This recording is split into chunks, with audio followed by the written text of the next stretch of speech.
All right, earlier today on Capitol Hill, Defense Secretary Pete Hegseth defended President Trump's decision to send active duty Marines to Los Angeles in response to protests over the administration's immigration crackdown.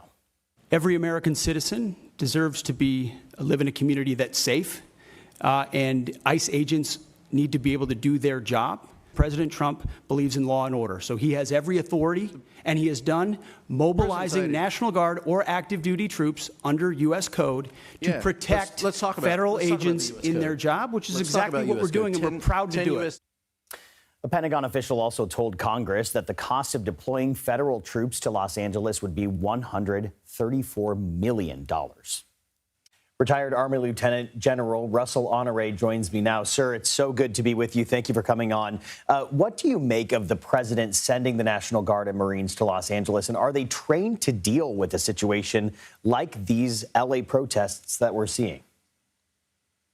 Well, I think the president stepped in early, did not coordinate with the governor, which is a norm. It's not illegal, but it's not normal what he's doing, sending in federal troops under Title 10.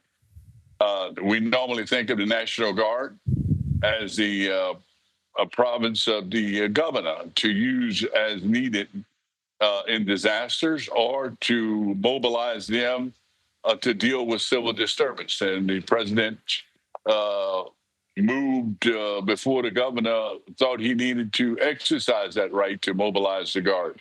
And now, on top of that, they've moved into Marines, which I think is a very aggressive move. And according to the mayor and the governor and the police in California, they're not needed. The police have just under control. So I think the president is moved very early and aggressively by deploying the Guard, mobilizing the California Guard, and sending in the Marines. Yeah, it's also an incredibly rare move that we haven't seen in some 60 years. Now, the Pentagon estimates deploying the National Guard to Los Angeles will cost $134 million. Can you give us some context on the logistics involved with sending thousands of troops to the city? Yeah, well, the National Guard, that will cover their pay and logistics and benefits while they are on federal duty. And I can't question that. We used to run those numbers when I was the First Army commander. Matter of fact, all those numbers used to go through First Army when I was on active duty. So I suspect those numbers are probably pretty close to what's going to be expected. The same case with the Marines. They're already on active duty, so their costs would be somewhat less than that, than mobilizing the National Guard. The difference is, when the National Guard is mobilized by the president and used inside the state, they are on Title 10, which means they don't have arrest or detention power. They cannot do law enforcement. And the same will be the case with the Marines. They do not have law enforcement authority. If the governor had mobilized the National Guard, he could give them the authority to arrest and detain citizens during this civil disturbance. Now, all of this is unfolding to the backdrop of a major military parade that's happening in D.C. on Saturday. That's estimated to cost up to $45 million. The White House says this will be a tribute to service members. How do you feel about the military parade, given your experience?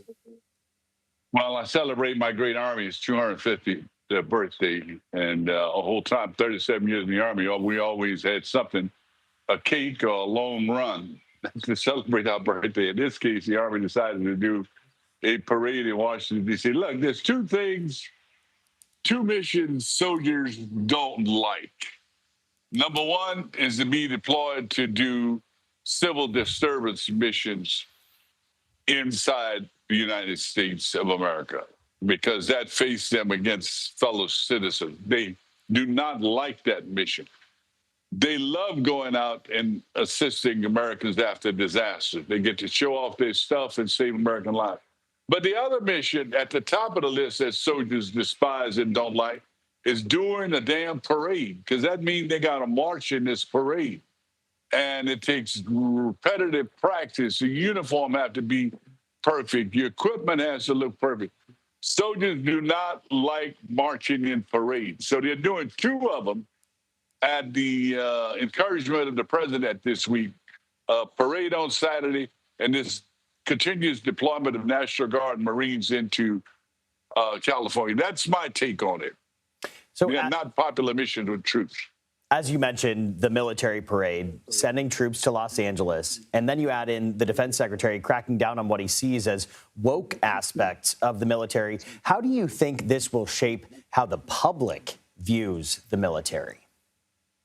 Well, to follow on to the Secretary of Defense, and I think he might be well-intentioned, when he said we're going to focus on lethality and readiness. Neither one of these missions build lethality and readiness.